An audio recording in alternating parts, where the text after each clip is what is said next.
Muito boa noite, queridos amigos. Estamos aqui de volta em mais um Polêmica Espírita. Esse é o nosso programa Polêmica Espírita de número 111. E estamos aqui, né, com o título Erasto, os falsos profetas e o critério espírita.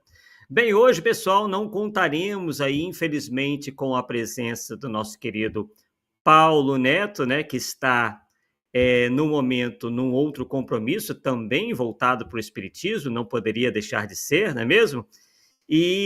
Mas, quem sabe, né, ele até o final do programa não aparece por aí, não é mesmo? Para nos dar um alô, trazer aí as suas considerações. Bem, então, vamos ver aqui, temos aqui um slide já para nós começarmos inicialmente a falarmos desse espírito tão importante para todos nós, que é o espírito Erasto, que todos nós conhecemos muito bem das obras de Allan Kardec. Então, vamos lá. Então, aí está, né? Trouxemos aqui alguns slides, e, aliás, tivemos um probleminha aqui, deixa eu até já colocar aqui no ponto, que ainda há pouco terminou a luz aqui, e acabou tirando aqui um outro material que nós vamos precisar daqui a pouco. Mas vamos, então, por enquanto, falarmos aí de Erasto, né, que foi, né, discípulo de Paulo de Tarso, não é mesmo? E ali nos diz o seguinte: Erasto foi um discípulo de Paulo de Tarso, o apóstolo dos gentios. Ele foi um dos primeiros seguidores de Jesus Cristo e um dos 70 discípulos citados, melhor dizendo, no Novo Testamento. Então, vemos aí que a figura de Erasto, né, já vem de priscas eras, ele que foi efetivamente um dos primeiros seguidores de Jesus e, como está dizendo ali, um dos 70 discípulos citados no Novo Testamento. E quais seriam as características de Erasto? Ele era descendente da tribo de Benjamim, falava perfeitamente o grego, então é bom que a gente lembre que àquela época falar um idioma estrangeiro era uma prova cabal do nível cultural, educacional e inclusive social do indivíduo, já que nós bem sabemos, né, que infelizmente essa possibilidade só era cabível aos mais ricos, né, aos mais abastados. Então, o Erasto, ao contrário, né, por exemplo, dos discípulos de Jesus, né, a grande maioria, que eram homens simples, ele já se colocava aí, em termos socioculturais, um nível um pouco acima. Foi tesoureiro da Igreja de Jerusalém e foi procurador da cidade de Corinto, onde Paulo escreveu a carta aos Romanos. Então veja que ele era bastante atuante, né, tanto na vida social, profissional e tudo mais, como também dentro do movimento nascente, ao qual nós podemos dizer que seria o cristianismo primitivo. Continuando aqui. Onde é que nós encontramos referências a Erasto na Bíblia? Erasto é citado no Novo Testamento aos Romanos, né, lá em 16:22, em Romanos, né, e em Atos dos Apóstolos, 19:22. Paulo enviou Erasto à Macedônia. Então percebam aí, pessoal, a confiança que Paulo tinha, né, em Erasto, ao ponto de, né, enviá-lo, né, à Macedônia para divulgar, para propagar o cristianismo. Né? Então, realmente muito interessante isso daí. Tá? Bem, então vamos aqui rapidamente avançar. Erasto e a codificação espírita. Né? Nós bem sabemos aí da importância, né? Muitos de nós sabemos a importância que Erasto tem e teve, né, na codificação espírita. Ele tem uma série de mensagens muito importantes, inclusive algumas delas nós iremos comentar na noite de hoje aqui nesse nosso 111º Polêmica Espírita. Aliás, hoje estamos aí num dia de verão, né? Hoje, 12 de fevereiro de 2025. Então, vamos ver o que diz ali sobre Erasto e a codificação espírita. Erasto é considerado um dos mais importantes colaboradores da codificação espírita. Suas comunicações foram publicadas nas obras básicas ou fundamentais, melhor dizendo, né, da doutrina espírita. Em O Livro dos Médiuns, Kardec comenta que Erasto seria o guia da pessoa que lhe servia de médium. E em O Céu e o Inferno, vários espíritos citam a presença de Erasto entre os espíritos daquela reunião, né? Então, Erasto é espírito muito atuante nesse trabalho, que teve toda a coordenação do Espírito da Verdade. Estava sempre ali, quase como um guarda, né? Quase como realmente um espírito a proteger o trabalho de Allan Kardec, tanto é que ele fala, né, e faz uma série de alertas a Kardec em relação aos cismas que poderiam se formar, né, tendo aí o espiritismo como foco, né, os cismas espíritas. Inclusive, ele chega até a alertar com grande antecipação o problema do cisma rustenista, na medida em que ele dá uma comunicação na cidade de Bordeaux, justamente a cidade de J.B. Rusten, alertando para os perigos desse cisma, né? Quer dizer, desse cisma que já estava em vias de ocorrer.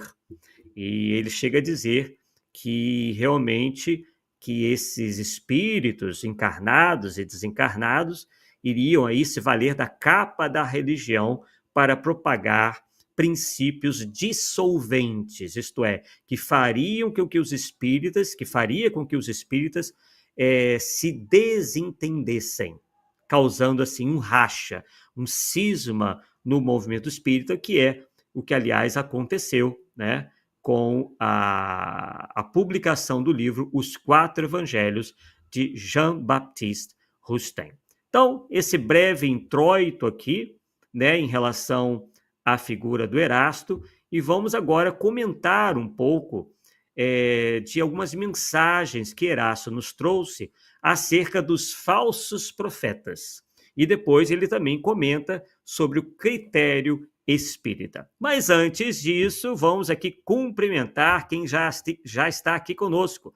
Temos aqui o Fabiano Vidal, desejando a todos uma boa noite. A Shirley de Siqueira, que fala lá de Poços de Caldas, em Minas Gerais. O Rodrigo Morrara, que fala, se não me engano, do estado de São Paulo.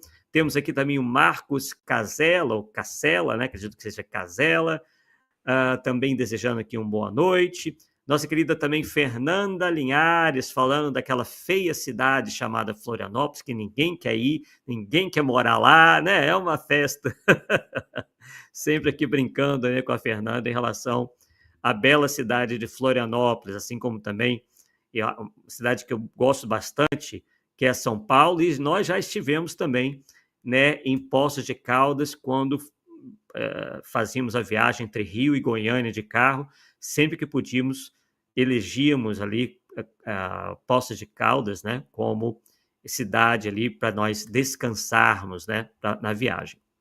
Temos também aqui o Cláudio Pecorari. Certa vez no canal do Pedrocho, perguntei se ele, como reencarnação de Kardec, mantinha contato com Erasto. Ele nem conhecia. Realmente, né, pessoal?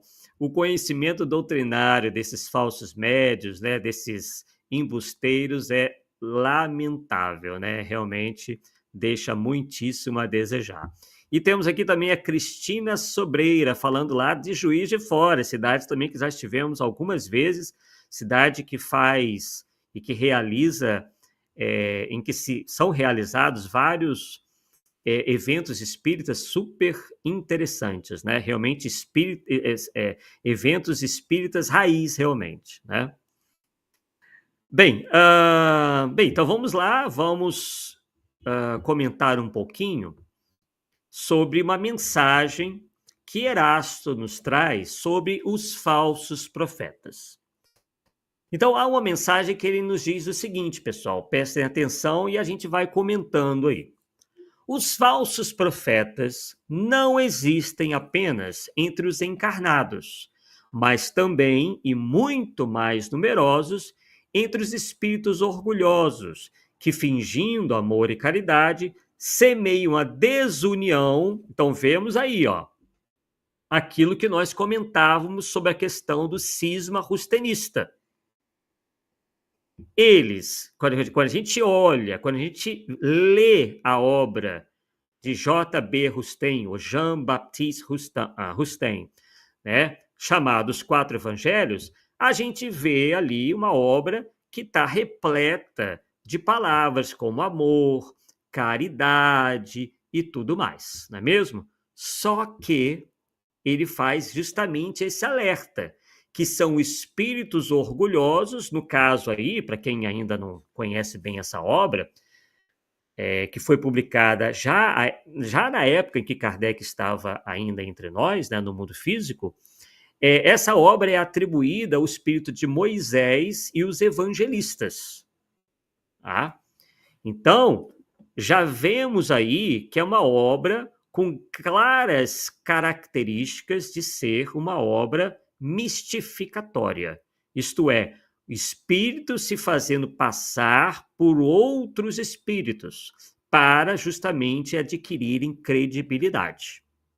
E a gente vai ver que nessa obra, como já dissemos, né, mas só reenfatizando, palavras como amor, caridade, Jesus, enfim, são ditas a todo momento. No entanto, essa obra, como Erasto havia, inclusive, alertado, semeou a desunião entre os espíritas do movimento espírita francês, né? Trazendo suas teses absurdas, como Jesus como tendo um corpo fluídico, né? Seres humanos reencarnando como lesmas, vejam só, né? Apostando na virgindade de Maria, enfim, uma série de concepções que afrontam o conhecimento espírita. Inclusive, essa obra, Os Quatro Evangelhos, foi tida pelo Rustem e os seus apoiadores como a quarta revelação. Vejam bem que não faz o menor sentido.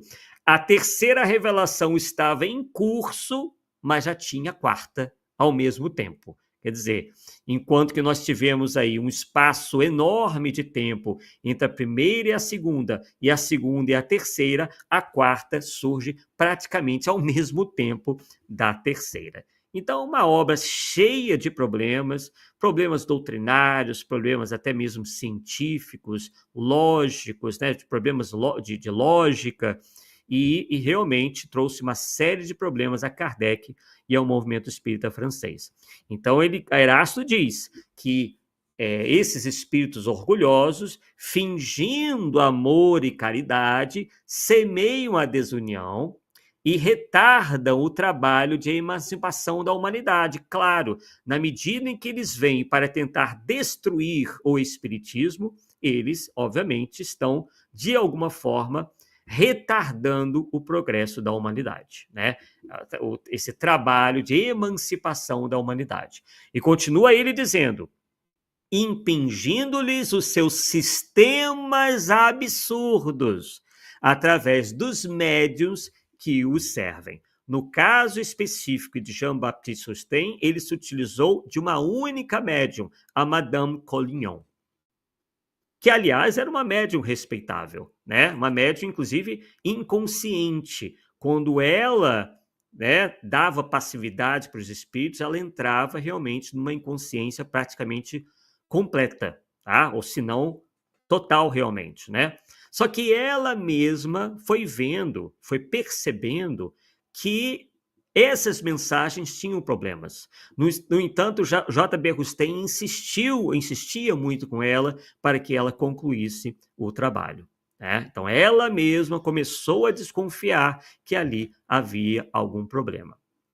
Prossegue Erasto dizendo: esses falsos profetas, para melhor fascinar os que desejam enganar e para dar maior importância às suas teorias, disfarçam-se inescrupulosamente com nomes que os homens só pronunciam com respeito. Foi exatamente o que aconteceu com a obra Os Quatro Evangelhos, que eu já adiantei para vocês.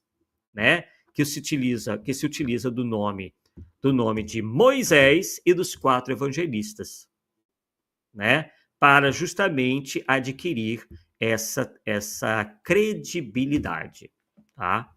Então, realmente, nós vemos aqui que Erasto, sem citar os nomes, né?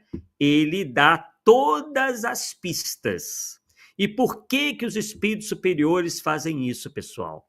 Justamente para não nos poupar dos trabalhos que competem a nós. Eles não dão o bolo pronto. Eles podem dar a matéria-prima. Fornecem a farinha, fornecem o trigo, né? Ou fornecem o açúcar, enfim, tudo que precisa, né? O fermento, né? Para confeccionar o bolo. Mas quem vai botar a mão na massa somos nós. Né? Como em tudo. Percebe que os espíritos não vêm nos adiantar, por exemplo, descobertas científicas. Eles sabem que isso é da nossa competência. Nós, geralmente, encarnamos para isso, para agirmos no mundo físico, para fazer o mundo físico, o mundo material, progredir. Uma vez que nós nos libertamos da matéria, os nossos interesses se voltam para as coisas do espírito, do mundo espiritual. Quando retornamos, né? Quando retomamos, quando retornamos também, nós então passamos a ter responsabilidade com as questões aí do mundo físico. Deixa eu ver se eu consigo aqui compartilhar com vocês esse texto, né? Para vocês poderem acompanhar melhor. Eu acho que eu consegui. Deixa eu ver aqui rapidamente. Consegui sim. Vamos lá. Tá aí, ó. Vou até aumentar um pouquinho. Ver se eu consigo aumentar um pouquinho aqui para vocês poderem acompanhar. Inclusive, esse artigo, tá? Se encontra lá no meu blog, tá? Que é o Espiritismo com Kardec, tá bom? Então, quem quiser ler, reler, divulgar, fiquem aí à vontade, tá bom? Então, nós paramos aqui, ó. Estávamos lendo justamente aqui, ó. Esses falsos profetas, para melhor fascinar os que desejam enganar e para dar maior importância às suas teorias, claro, porque se aparece um espírito de um Zé Ninguém, por exemplo, né? Alguém que não é conhecido, essa teoria não vai ter menos chance de ser acreditada, de ser levada aí em conta, tá? Então ele alerta, ó, eles se utilizam de nomes, né, que nós só pronunciamos com respeito, né? Que os homens só pronunciam com respeito. E realmente, quando se fala dos evangelistas, né, de Mateus, de Marcos, João, etc., nós pronunciamos esses nomes com respeito. Nós temos, por esses evangelistas, né, toda uma consideração. Tá? Agora, pessoal, só que isso não aconteceu só com J.B. Rustem. Tá? O que nós mais temos por aí são obras também com esse mesmo cunho, com esse cunho de espíritos mistificadores, né? Por vezes até eles nem se utilizam de nomes respeitáveis, às vezes sim, outras vezes não, mas eles, embora se utilizem de todo um vocabulário floreado, melífluo. Melífluo vem de quê, pessoal? Vem de mel. É um vocabulário doce, como mel. Então, isso aí é para o quê? Segundo Erasto, melhor fascinar. Olha lá, ó. Tá 4 linhas acima ali, ó. Para melhor fascinar os que desejam enganar. Então, pessoal, o que nós temos aqui inicialmente é um alerta que serve para todos nós, tá? Para que nós nos utilizemos sempre do critério de racionalidade, de lógica, de bom senso em relação a tudo que nos venha do mundo espiritual. Mas vamos lá, tem muita coisa aí que o Erasto vai trazer para a gente.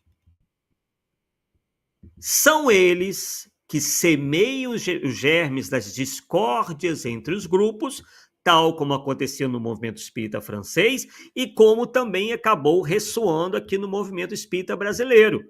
Porque o movimento espírita brasileiro, lá no seu início, era formado por indivíduos ainda muito católicos, digamos assim, né?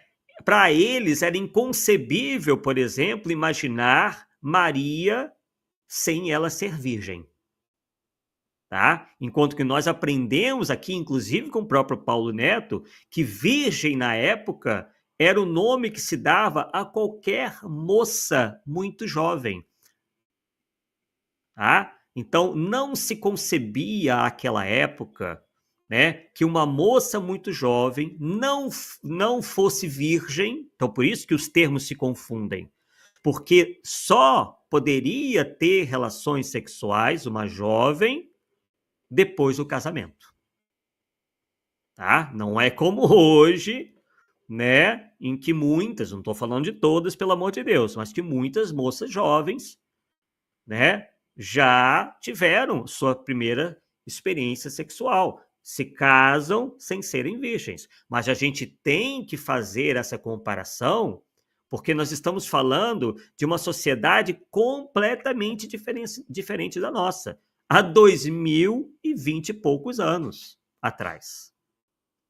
Né? Então a gente tem que entender como é que eram as relações sexuais também e as relações sociais naquela época. Era um mundo, né, onde a figura feminina, né, era realmente bastante controlada. Tá? E isso se refletia na própria linguagem. Menina, moça, muito jovem e virgem são termos que naquela época eram correlatos, tá? Justamente em função desse ambiente cultural, né, daquela época. Então ele diz lá, são eles que semeiam os germes das discórdias entre os grupos, que os levam a isolar-se uns dos outros e se olharem com prevenções. Foi exatamente isso que aconteceu à época de Kardec e depois, né, transmigrou aqui para o movimento espírita brasileiro, onde já inicialmente houve um racha entre os chamados místicos, isto é, aqueles que acreditavam, né, nos ditados de Jean-Baptiste Rustin, né, nos livros Quatro Evangelhos, e os chamados científicos, que eram fiéis às obras fundamentais elaboradas por Allan Kardec, que não podiam admitir, né, que aquele conteúdo dos Quatro Evangelhos pudesse ser tido como sendo obra espírita, como sendo um conteúdo verdadeiramente espírita. E realmente, a partir daí, esses grupos passaram a se olhar com prevenções, como profetizou, de certa forma, Erasto. Né? Houve um racha aí, um racha que, de certa forma, existe até hoje. Embora nós, com todos esses estudos, cada vez mais o movimento espírita vai se afastando, né, do rustanguismo, para admitir as obras fundamentais de Allan Kardec como sendo as verdadeiras obras, né, representativas do Espiritismo. Né? Temos, infelizmente, a Federação Espírita Brasileira ainda batendo pé em muitas situações em relação às obras de Rustem, né? Porém, já de uma maneira bem menos impositiva do que no passado. Tá? Continua Erasto. Bastaria isso para os desmascarar. Olha lá, né? Que isso é suficiente para os desmascarar. Deixa eu baixar um pouquinho aqui. Pronto, já achei aqui. Ó. Então, bastaria isso para os desmascarar. Porque, assim agindo, eles mesmos oferecem o mais completo desmentido ao que dizem ser. Claro, porque aí Erasto está nos dizendo que é aí o motivo para que eles sejam desmascarados. Porque, de um lado, eles falam de Jesus, de amor, de caridade e tudo mais. E, por outro lado, eles semeiam a discórdia entre os grupos, né, entre os indivíduos que seguem a doutrina espírita. Cegos, porém, diz lá Erasto, certos, portanto, melhor dizendo, são os homens que se deixam enganar de maneira tão grosseira. E realmente, pessoal, é só a gente parar para ver, parar para analisar. Chega a ser algo grosseiro, algo fácil de a gente identificar. Basta um mínimo de bom senso, de estudo e de boa vontade. Não é mesmo? Então, continua ele. Mas há ainda outros meios de os reconhecer. Quer dizer, percebam aí que as táticas empregadas por esses mistificadores, esses pseudo-sábios, esses embusteiros, variam muito. Por isso que Erasto nos diz que há outros meios de os reconhecer. Os espíritos da ordem a que eles dizem pertencer, só dizem, porque na verdade não pertencem. Então a tática, de maneira geral, é a seguinte: um espírito de ainda inferior, um espírito de terceira ordem, vai procurar sempre se fazer passar por um espírito mais elevado do que ele verdadeiramente é, com mais conhecimento e com mais moralidade. Então ele se traveste, ele se utiliza de uma capa de santidade que ele ainda não possui. E isso, como foi dito, bem dito por Erasto, para melhor enganar e para que seus ditados sejam melhor aceitos.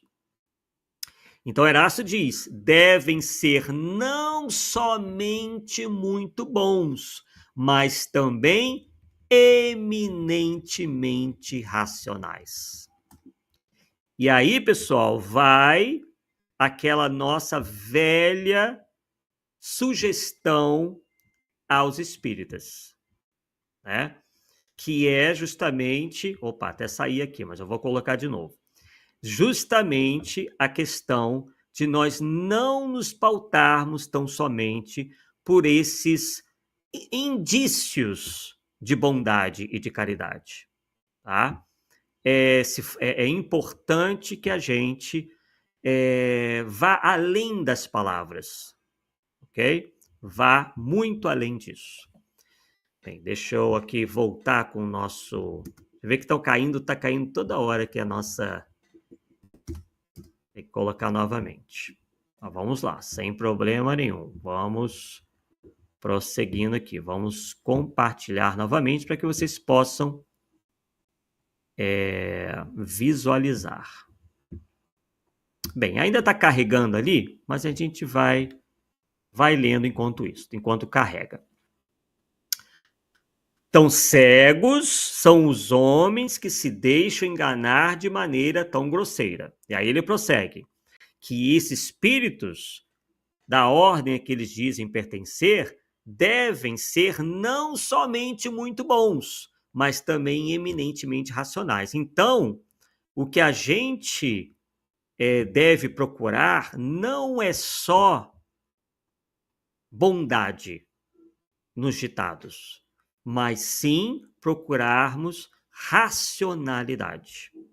É aí que geralmente esses espíritos embusteiros falham, né? Eles falham justamente aí, porque eles sempre deixam, de certa forma, né, escapar alguma coisinha, né? Os erros acabam demonstrando quem eles verdadeiramente são. E são geralmente erros de natureza científica, tá? Lógica, de cunho racional. Tá? Vamos continuar lendo aqui, não estou conseguindo novamente colocar, mas não tem problema, vamos dar prosseguimento aqui. Pois bem, prossegue Erasto, passai os seus sistemas pelo crivo da razão e do bom senso e vereis o que restará. Quer dizer, o que vai restar? Palavras bonitas. Né? Agora, quando a gente passa pelo crivo da razão, quando a gente procura se utilizar do bom senso, quando a gente tenta raciocinar, então a gente consegue com muito mais facilidade reconhecê-los. Tá? E onde que a gente vai encontrar boa parte, pessoal, desses erros? Na chamada literatura mediúnica. Que, aliás, às vezes nem é mediúnica, tá? Às vezes nós temos os casos aí dos falsos médiuns, que dizem psicografar, mas na verdade não estão psicografando coisíssima nenhuma. Porém, nós estamos aqui nos focando mais, né, na questão dos médiuns que estão fascinados, que estão sendo mistificados por espíritos desta ordem, espíritos mistificadores, né, espíritos que querem trazer a confusão para o meio espírita. Tá? Então, ele prossegue dizendo lá, então concordareis comigo em que, sempre que o espírito indicar como remédio para os males da humanidade ou como meios de realizar a sua transformação, medidas utópicas e impraticáveis, pueris e ridículas, ou quando formula um sistema contraditado pelas mais corriqueiras noções científicas, só pode ser um espírito ignorante e mentiroso. E a gente pode até, inclusive, citar um tema que nós já tratamos aqui um tempo atrás, no Polêmica Espírita, que é a questão da chamada transição planetária, onde muitos por aí ditam ou defendem uma ideia utópica. Justamente essa ideia utópica ao qual Erasto se refere, né? Que para a humanidade se modificar, se fará necessário isso e aquilo. E, na verdade, quando a gente vai ver, são medidas utópicas. Por exemplo, dizer que até o ano de 2057 a humanidade vai estar totalmente transformada porque os ETs vão fazer contato é uma medida utópica. É acreditar que algo inexistente, né, ou de fora para dentro, possa modificar-nos de dentro para fora. Quer dizer, bastou os ETs, ou bastaram os ETs virem à Terra, fazerem contato, pronto, vai estar todo mundo lindo, maravilhoso, né? Moralmente evoluído, e que a Terra vai se tornar quase como um paraíso. Isso é uma medida utópica, é acreditar em algo que não terá o efeito que se diz que vai ter. Né? E aí se cria uma série de fantasias, se cria uma expectativa nas pessoas, né, de que daqui a um pouco tempo, algumas poucas décadas, a Terra se converterá quase como num passe de mágica num planeta ou no mundo em regeneração. Enquanto que, na verdade, essa transição ela se dá paulatinamente, gradativamente. E como é um processo muito lento, 2, 3 décadas é um período ainda muito pequeno, né, para que realmente esse mundo nosso tão problemático possa se converter num mundo realmente melhor. Claro que não estamos negando que a Terra vá passar por esse período para atingir, então, né, a qualidade ou a classe de mundo de regeneração. Isso, obviamente, vai acontecer um dia, porque tudo progride, mas não com essa celeridade que muitos aí têm dito, né, e têm apostado, porque é algo utópico, é algo que não vai acontecer. Aliás, já tinham dito que isso aí ia acontecer em 2019, agora já pulou lá para 2057, né? Então estão sempre mudando de datas, apostando numa data, e quando a data não dá certo, eles apostam em outra, e assim vai indo, vai se vendendo muitos livros, vai se tentando convencer as pessoas com base em teses imaginativas, né? Tão somente. Deixa eu tentar aqui ver se eu consigo. Não está dando realmente. Infelizmente, não vou poder projetar aí o texto do Erasto. Mas tudo bem, vamos lá, vamos prosseguir aqui. Bug aqui do Google ou da plataforma, não sei realmente o que aconteceu. Mas vamos lá.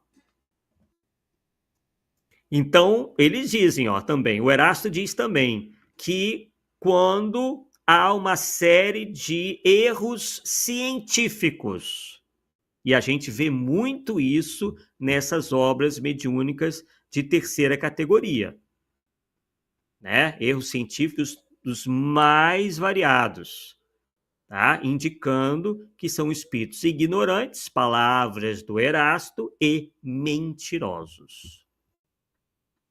Prossegue ele dizendo: lembrai-vos ainda de que, quando uma verdade, atentem bem, quando uma verdade deve ser revelada à humanidade, ela é comunicada, por assim dizer, instantaneamente a todos os grupos sérios que possuem médiuns sérios, e não a este ou aquele, com exclusão dos outros. E é o que nós estamos vendo aí. Uma série de indivíduos se dizendo aí detentores exclusivos da verdade, ou que têm grandes revelações a fazer, porque eles mesmos são grandes reveladores. Eles mesmos são amparados por Jesus, eles mesmos estão em contato com as altas esferas do conhecimento e da espiritualidade.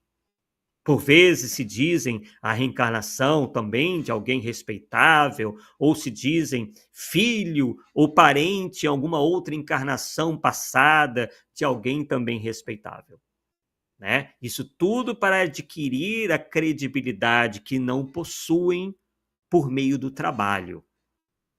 Então, como eles não trabalham, eles não têm, né, um currículo que possa fazer com que eles adquiram naturalmente essa respeitabilidade, então eles se auto-intitulam reveladores, se auto-intitulam, né, indivíduos de grande elevação espiritual, né?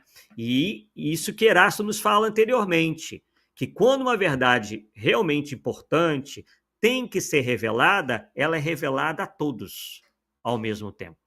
Não fica adstrita a um grupinho ou a uma, duas pessoas, tá? Que aí o grupinho passa a se converter quase como uma seita, onde todo mundo ali tem todo o conhecimento do universo e todo mundo aí está na ignorância. Só a eles é dada a oportunidade de conhecerem a verdade. Então são indivíduos aí que por vezes até nem acreditam nisso, mas fazem isso porque lhes é geralmente interessante fazê-lo, né?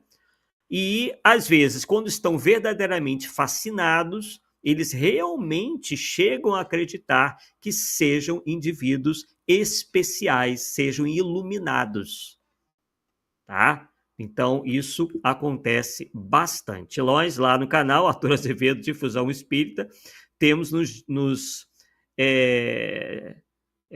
temos nos esforçado, né, para cada vez mais mostrar esses casos para o nosso público. Bem, então vamos lá, continuando aqui. E aí Erasto nos fala algo também super importante. Ninguém é médium perfeito. Quer que eu repita? Ninguém é médium perfeito. Aliás, isso também está no livro dos médiuns, onde se diz lá, onde está dito lá, que não existe médium perfeito na Terra. E é o que nós geralmente fazemos? Ah, a obra é de fulano, então a obra é boa. Eu posso ler sem me utilizar da razão, do bom senso, eu posso ler tranquilamente, porque tudo que tem ali é verdade. Pessoal, isso é um erro. E quem está dizendo não é o Arthur Azevedo, é o Erasto. Claro que não estamos aqui dizendo, não estamos aqui nivelando todos por baixo, não. Apenas estamos dizendo que todo médium pode errar, todo médium pode ser enganado.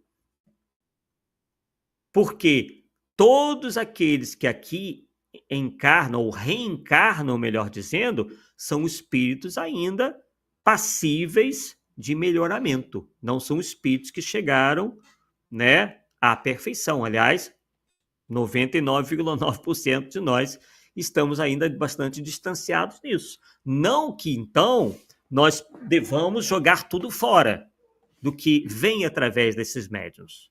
Mas também não é adotar a postura contrária a isso, né? Que é aceitar tudo. Então, não se trata de negar tudo a prioristicamente e nem de aceitar tudo a prioristicamente, porque é o médium lá que está assinando como sendo o intermediário daquela comunicação, ok? Então, é isso. Então, Erasto nos diz: ninguém é médium perfeito se estiver obsidiado. E há obsessão evidente quando o médium só recebe comunicações de um determinado espírito, por mais elevado que este pretenda ser. Em consequência, todo médium e todo grupo que se julguem privilegiados, em virtude de comunicações que só eles podem receber, e que, além disso, se sujeitam a práticas supersticiosas, encontram-se indubitavelmente sob uma obsessão bem caracterizada. Então, o primeiro fator nós já comentamos, que é o de um indivíduo ou de um grupo se achar privilegiado. Só eles que sabem das coisas, eles têm as revelações, eles têm contato direto com Jesus, com Maria, enfim, com espíritos respeitáveis aí quaisquer. E também, concomitantemente a isso, prescrevem práticas supersticiosas.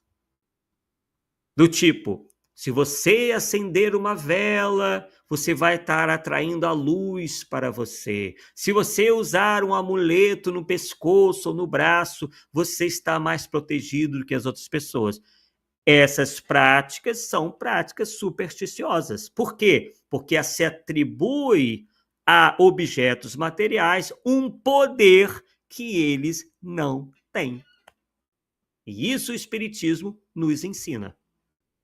Né? Claro que as práticas supersticiosas não são só essas, existem várias outras. Apenas citamos essas aí por serem umas das mais comuns, ok? Então vamos lá. Sobretudo quando o espírito dominante se vangloria de um nome que todos, espíritos e encarnados, devemos honrar e respeitar, não deixando que seja comprometido a todo instante. Então aí o espírito dominante, o espírito fascinador, geralmente, né, não é sempre, mas ele se atribui aí uma condição espiritual superior, ou por vezes se diz um próprio espírito superior do quilate de Jesus, enfim, de tantos outros espíritos aí elevados. É incontestável, diz Erasto, que, submetendo-se ao cadinho da razão e da lógica, novamente, ele repete, né? Ele enfatiza. Então, é incontestável que, submetendo-se ao cadinho da razão e da lógica, toda observação sobre os espíritos e todas as suas comunicações será fácil rejeitar o absurdo e o erro.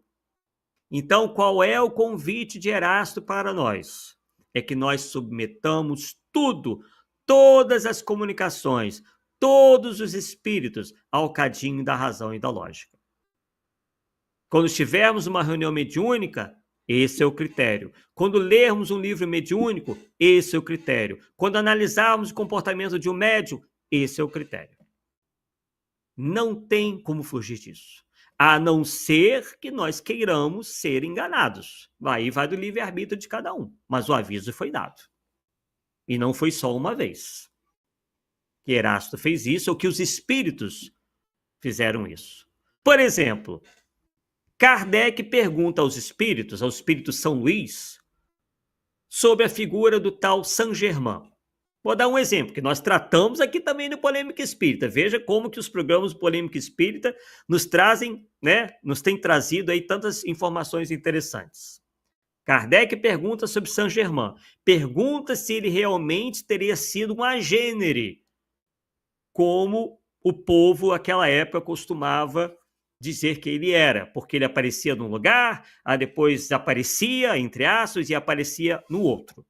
E aí as pessoas começaram a achar que o tal do Saint-Germain era uma figura mágica, que ele fosse quase um semideus, que ele se desmaterializasse, aparecesse num lugar, depois aparecesse no outro quase que instantaneamente.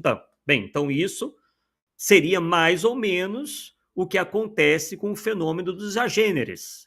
E aí Kardec pergunta aos espíritos, pergunta a São Luís sobre o tal Saint-Germain. E qual foi a resposta dele? Que ele nada mais era do que um hábil mistificador, um hábil prestidigitador. Mais nada. Então, demoliu completamente a crença popular, a lenda Saint-Germain, né, que foi abraçado aí pela Helena Blavatsky, né, a fundadora da Teosofia, como sendo uma entidade espiritual, né, da mais alta categoria, chamando-o de mestre ascensionado. Né? Então a gente vê aí que não adianta a gente bater pé, a gente tem que realmente se utilizar da razão, né, do estudo, de fazer uma pesquisa antes de abraçar qualquer coisa, qualquer teoria, enfim, qualquer médium, qualquer revelação, enfim, tudo. Palavras do próprio Erasto. Continuando aqui. Então ele diz, um médium pode ser fascinado e um grupo enganado, mas o controle severo dos outros grupos, com o auxílio do conhecimento adquirido e a elevada autoridade moral dos dirigentes de grupos, as comunicações dos principais médiuns, marcadas pelo cunho da lógica e da autenticidade dos espíritos mais sérios, rapidamente farão desmascarar esses ditados mentirosos e astuciosos, procedentes de uma turba de espíritos mistificadores ou malfazejos. E aí, pessoal, quando a gente vai fazer esse mesmo tipo de alerta que nós recebemos geralmente de parte do movimento espírita. Não, meu irmão, isso não é bem assim. Deixa que Deus vai tomar conta, que a espiritualidade vai socorrer. Deixe isso para lá. Isso é falta de caridade. Vocês certamente já ouviram isso muitas vezes. Então, esta tônica, esta postura é completamente equivocada. Inclusive, Erasto diz ali que esse controle do errado é feito por quem? Pelos grupos sérios. Eu acabei de ler para vocês, né? Quer dizer, é um controle severo dos outros grupos. Então, cabe a outros grupos de espíritas, divulgadores ou não, né, assim, mais atuantes, alertar para isso. Se puder ter a oportunidade de alertar diretamente, ótimo. Mas por vezes não é possível alertar diretamente. Ainda mais num país grande como o nosso, né? Fosse na Europa, pegava um trem rapidinho, chegava lá, batia na porta, vamos conversar sobre o que está acontecendo? Mas não. Então, os alertas, pessoal, eles têm que acontecer, eles têm que ser sempre renovados para que as pessoas saibam que isso é possível. Tem muita gente achando por aí que recebeu o espírito, que o indivíduo recebeu o espírito, aquele espírito é iluminado. Por incrível que pareça, tem muita gente que acredita nisso.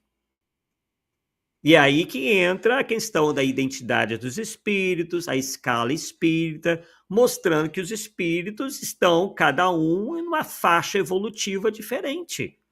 Não é porque é espírito é que vira santo, que sabe tudo, que tem grandes revelações a fazer. Não. Aliás, quando se coloca aí como grande revelador, já é para ficar, né, com as orelhas bem em pé, não é mesmo? Continuando então, para a gente chegar já e se encaminhando para o fim do nosso estudo de hoje. Então, essa mensagem, pessoal, foi ditada pelo Erasto, né, em 1862. Vejam aí, 5 anos depois da publicação de O Livro dos Espíritos.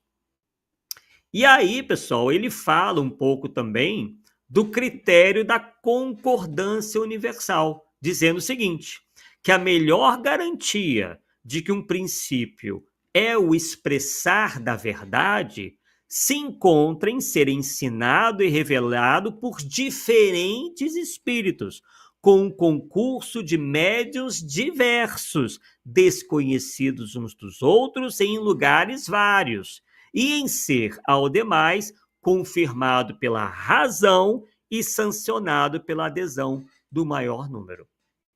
Então, se uma determinada informação ou mesmo um princípio está sendo revelado em lugares diferentes por vários médios desconhecidos e, né, possui aí o cadinho da razão, da lógica e tudo mais, como nós falamos anteriormente, aí sim a gente pode começar a estudar o caso, digamos assim. Agora, se vem para um pequeno grupo, se vem para um único médium, se vem, pode colocar em banho-maria, porque aquilo, né, pode ser verdade, mas também pode ser uma grande mentira advindo de uma fascinação, de uma mistificação, né? E aí prossegue ali dizendo: só a verdade pode fornecer raízes a uma doutrina. Quer dizer, no espiritismo se deva ter todo cuidado para não anexar à divulgação espírita algo que não seja uma verdade inconteste. Então tem muita gente por aí, infelizmente, não são todos, mas muita gente informando coisas em nome do espiritismo sem que o espiritismo tenha algo a ver com isso. Tá? Então não dá nem para eu exemplificar aqui, porque os exemplos são vários.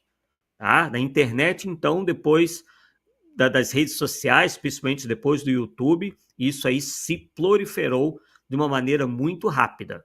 Tá? Por quê? Porque esses indivíduos estão interessados não só mais na sua vaidade, no seu orgulho, na sua projeção, mas se preocupam com a chamada monetização. Então, quanto mais exótico for, ou exótica for a mensagem, ele sabe que maior número de pessoas vão se interessar por aquilo ali.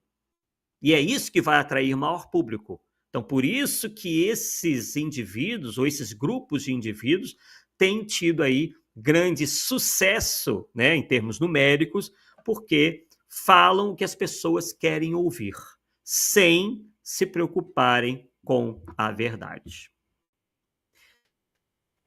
E aí, Erasto nos diz, um sistema errôneo pode, sem dúvida, reunir alguns aderentes, ó, aquilo que nós falamos. Vai reunir muita gente mesmo, pessoal.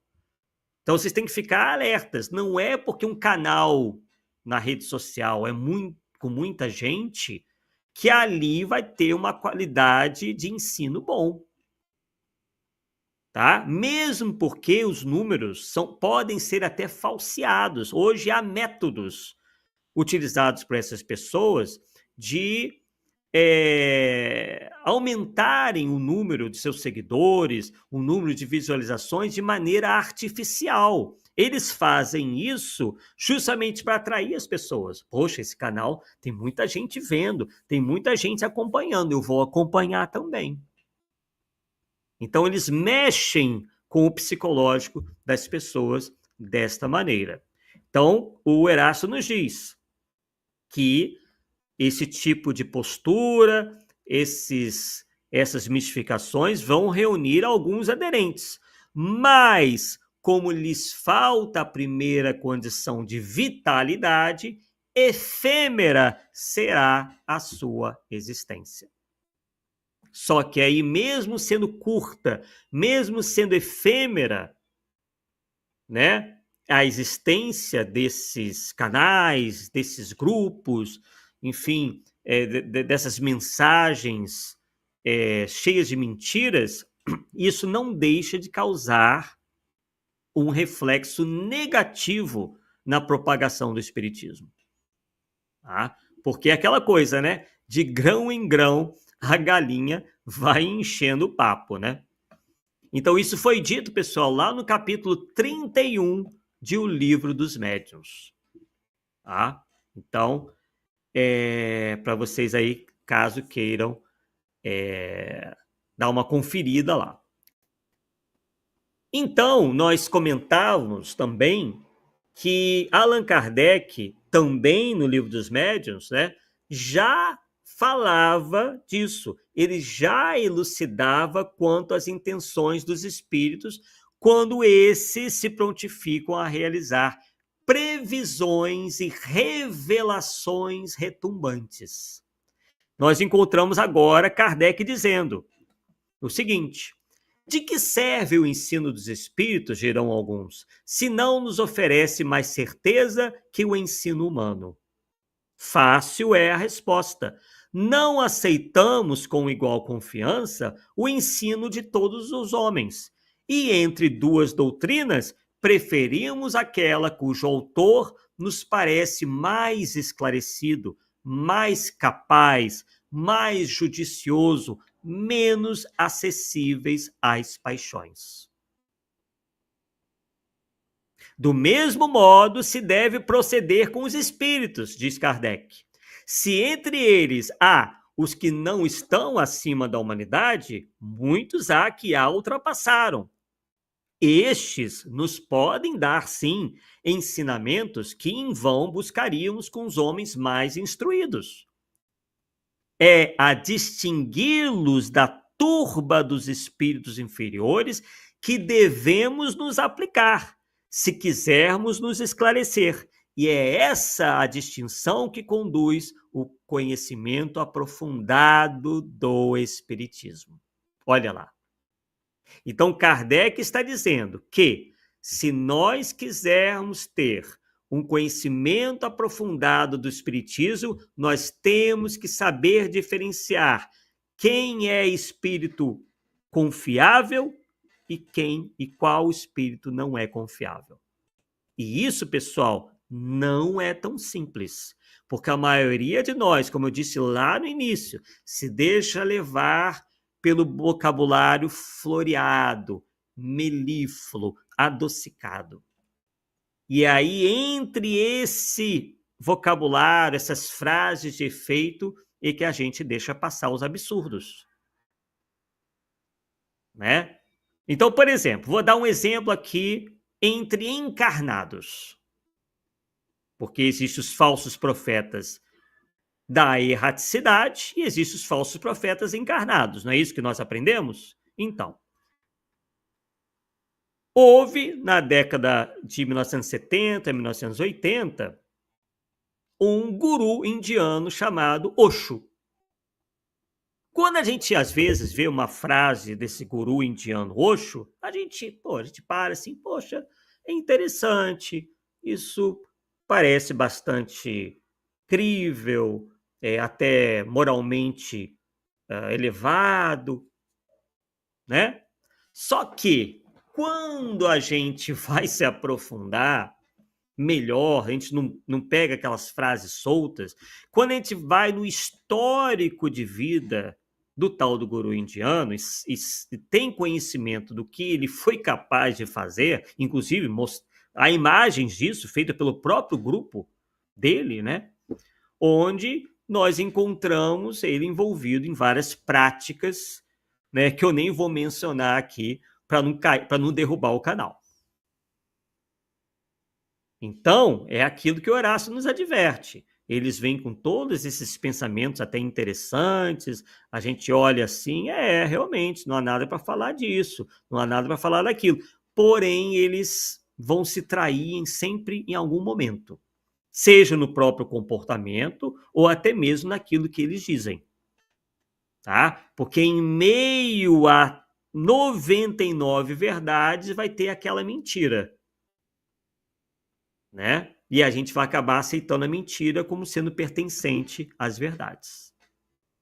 Por isso que Erasto diz, é preferível rejeitar 99 verdades a ter de aceitar uma única mentira. Veja o rigor de Erasto, que é o mesmo rigor do Espiritismo.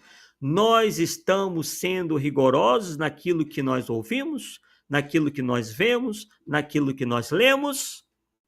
Aí cada um vai responder, porque ninguém é igual ao outro, né? Não é possível eu adentrar a cada um de vocês. É cada um que vai fazer a sua própria análise, a autoanálise. Poxa, será que eu estou tendo esse critério? Será que eu não estou apoiando ideias, indivíduos que talvez não sejam assim tão bons como eu acho que sejam? Será que eu não estou divulgando ideias que talvez não sejam, que talvez sejam errôneas? Então, a gente fazer, todos nós, né, nós fazermos essa autoanálise, né, essa autocrítica. Então, vamos lá, prossegue Kardec. Dizendo o seguinte: então, do mesmo modo, se deve proceder com os espíritos. Se entre eles há, né? Aqui isso tudo eu já li, mas vou ler rapidamente.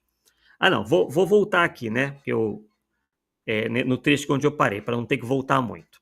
É a distingui-los da turba dos espíritos inferiores que devemos nos aplicar. Quer dizer, distinguir os espíritos bons dos maus. Se quisermos nos esclarecer. E é essa distinção que conduz o conhecimento aprofundado do Espiritismo, até que eu já comentei. Porém, mesmo esses ensinamentos têm um limite. E se aos espíritos não é dado saber tudo, com mais forte razão isso se verifica relativamente aos homens. Há coisas, portanto, sobre as quais será inútil interrogar os espíritos. Já falamos sobre isso hoje, né? Que eles não vêm revelar tudo a todos. Ou porque lhes seja defeso revelá-las, quer dizer, eles não podem, ou porque eles próprios ignoram, e a cujo respeito apenas podem expender suas opiniões pessoais. Por exemplo, se perguntar a um espírito sobre a natureza de Deus, ele vai dizer, não sei lhe responder, porque isso está acima do conhecimento dele. É algo que um espírito ainda ligado ao mundo como o nosso não tem capacidade de compreender em sua profundidade, né? Então, coisas desse tipo, tá? Ou surgimento do universo, assim, coisas assim muito complexas que ocorreram há bilhões de anos atrás e que esses espíritos talvez não tenham a menor compreensão de como ocorreram. E aí Kardec faz o seguinte esclarecimento.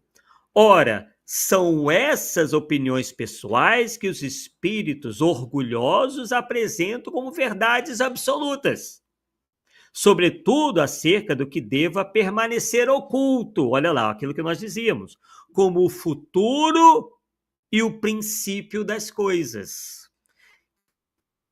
Olha lá, é que eles mais insistem a fim de insinuarem que se acham da posse dos segredos de Deus.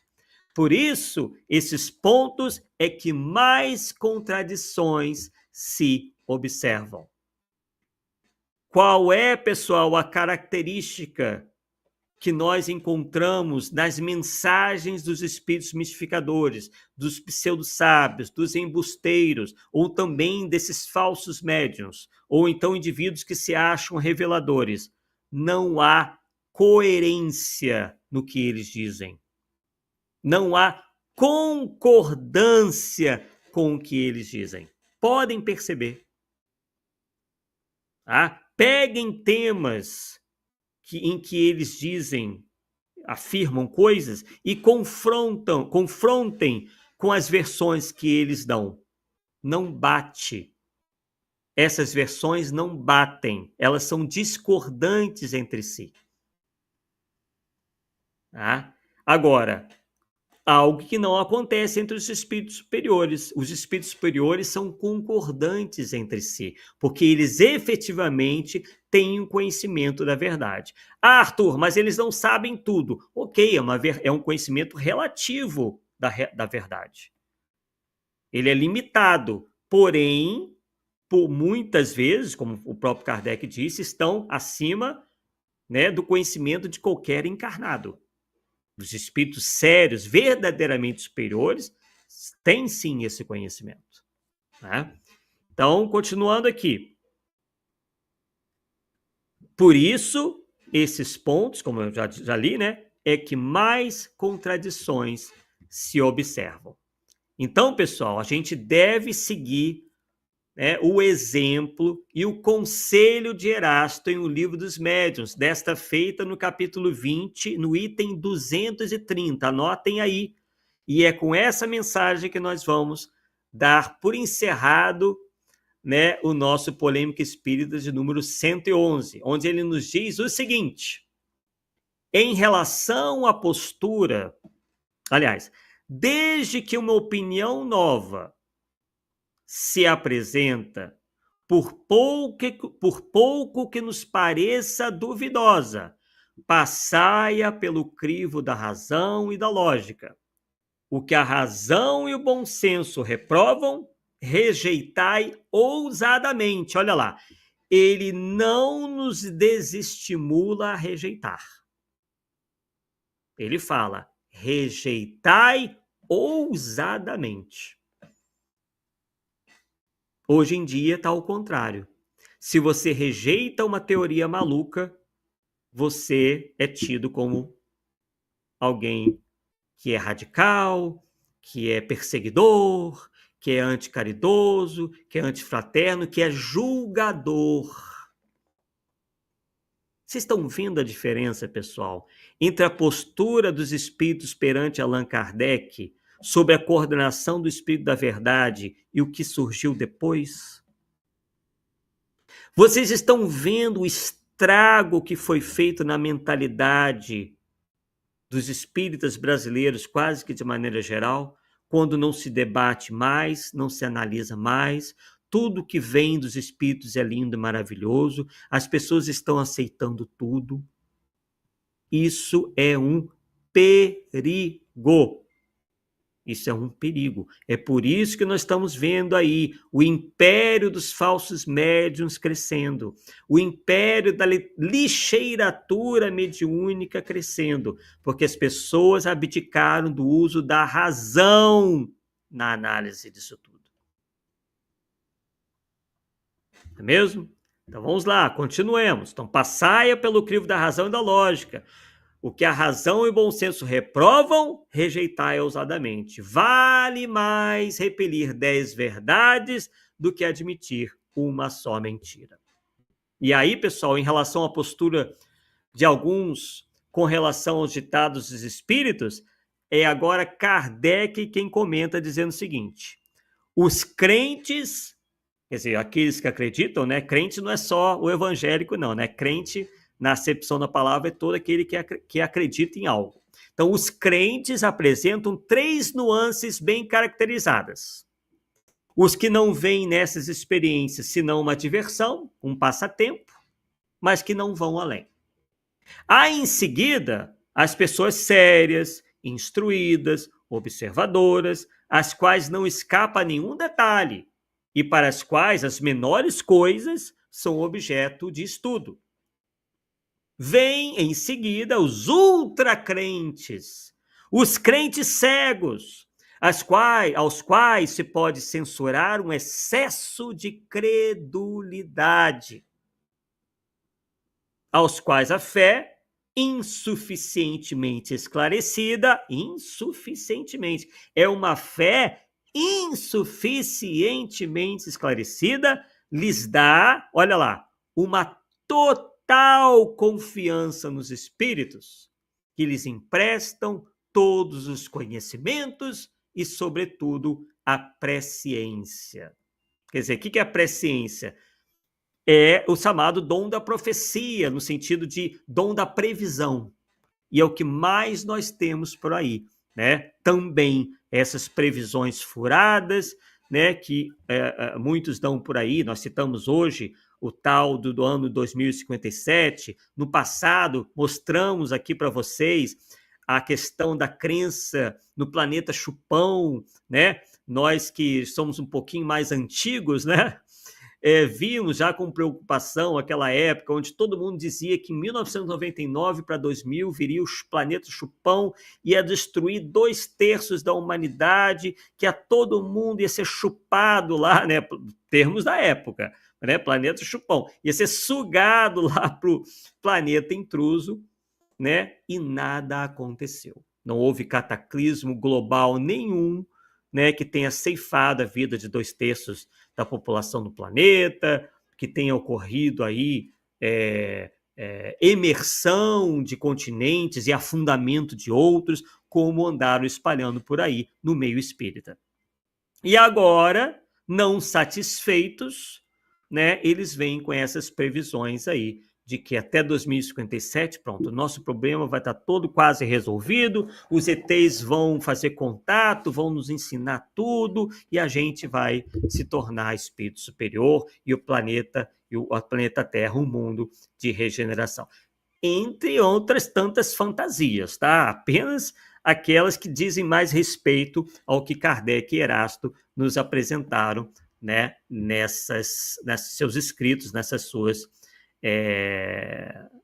interações, né, através principalmente da escrita, né, no caso de Kardec, e da psicofonia e psicografia, no caso aí do espírito Erasto. Bem, pessoal, deixa eu ver aqui os comentários de vocês, então, para a gente encaminhar o final do nosso Polêmica Espírita de número 111. Vamos lá. Vou ver aqui. Bem, os meus cumprimentos, né, no início da nossa live, eu estou descendo aqui.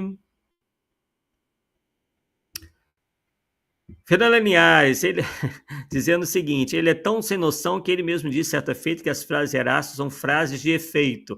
É assim, do indivíduo que se diz Allan Kardec reencarnado e que soltou essa pérola aí, né?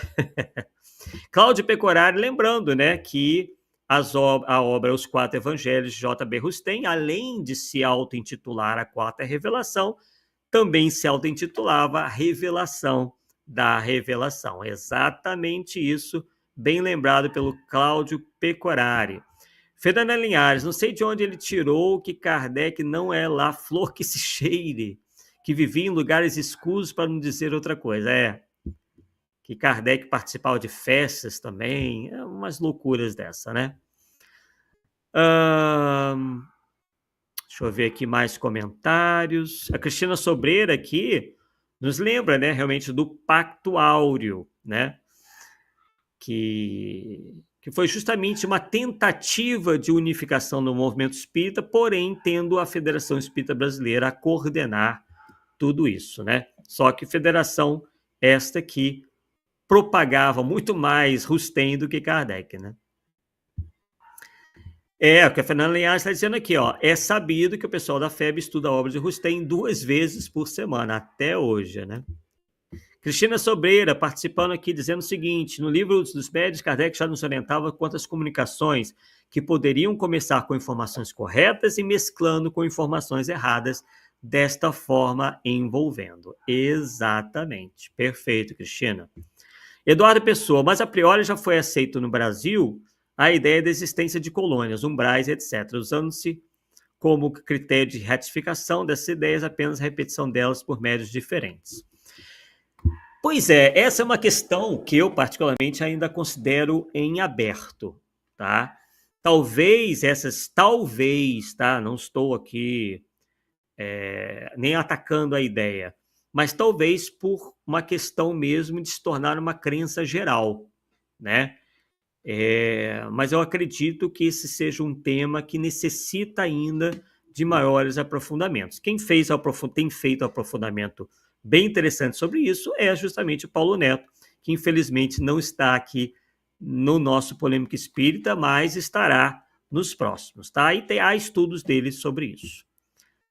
Sheila Siqueira, Eduardo, isso já é uma pesquisa muito bem elaborada, que tem coerências doutrinárias. Realmente, muitas coisas batem, outras, porém, né, deixam ainda certas lacunas, não é mesmo? Mas é assim mesmo, nada se resolve em tudo, né, tão rapidamente.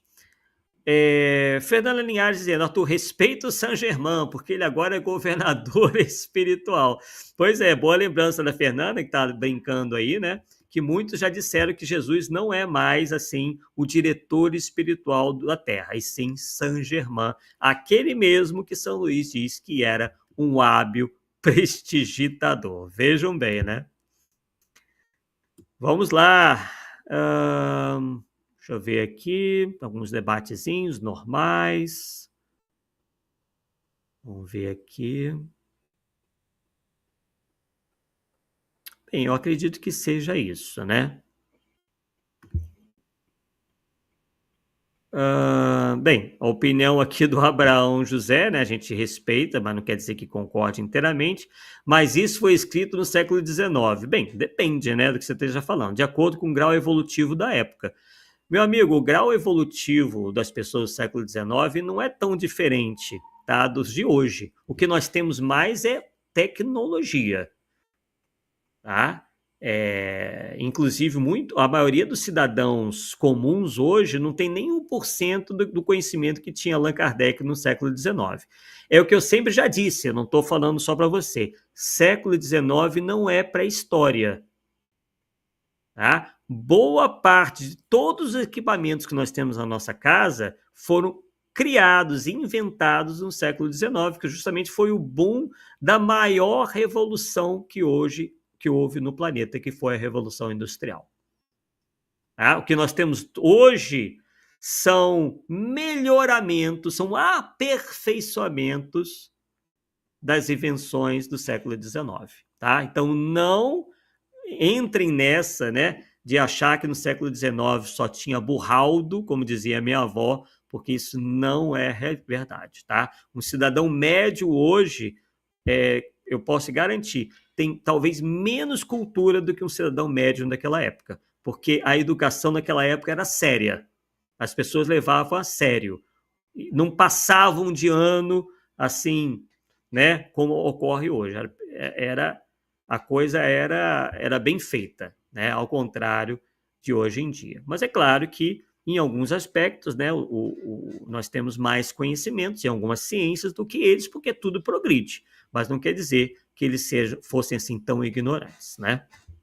Bem, deixa eu ver aqui o que mais que possa aqui acrescentar, né, aos nossos estudos de hoje.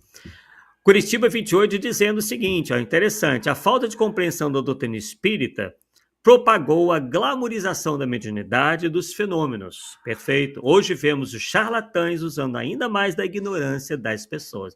Exatamente, nós estamos tão evoluídos que cada vez mais vemos pessoas, né, indo atrás das histórias dos charlatães por aí, né? Então, só prova que não estamos assim tão avançados em relação ao século XIX como se pensa, né? Fernando Linhares, minha avó dizia isso também, burral, né? É um termo antigo, né? Não é ofensivo, tá? Só é estranho porque caiu em desuso. Perfeito, pessoal. Nesse clima aí, né, claro, onde a gente fala sério a maior parte do tempo, mas também brinca, ri, sorri, é que a gente vai tocando aí o nosso Polêmica Espírita e dando por encerrado aí, depois de 1h20, o nosso estudo de hoje. Espero aí que seja válido aí para a reflexão de todos nós e que possamos aí continuar, né, nessa divulgação, todos nós, divulgadores que somos do Espiritismo, uma divulgação séria, comprometida, com critério daquilo que o Espiritismo verdadeiramente ensina. E na semana que vem teremos o nosso querido Paulo Neto de volta, tá? Então não se preocupem, hoje ele estava em outro compromisso de divulgação espírita, mas daqui a 2 semanas o Paulo Neto estará conosco aqui em mais um Polêmica Espírita. Tenha aí uma excelente noite, um forte abraço e até a próxima, pessoal. Tchau, tchau.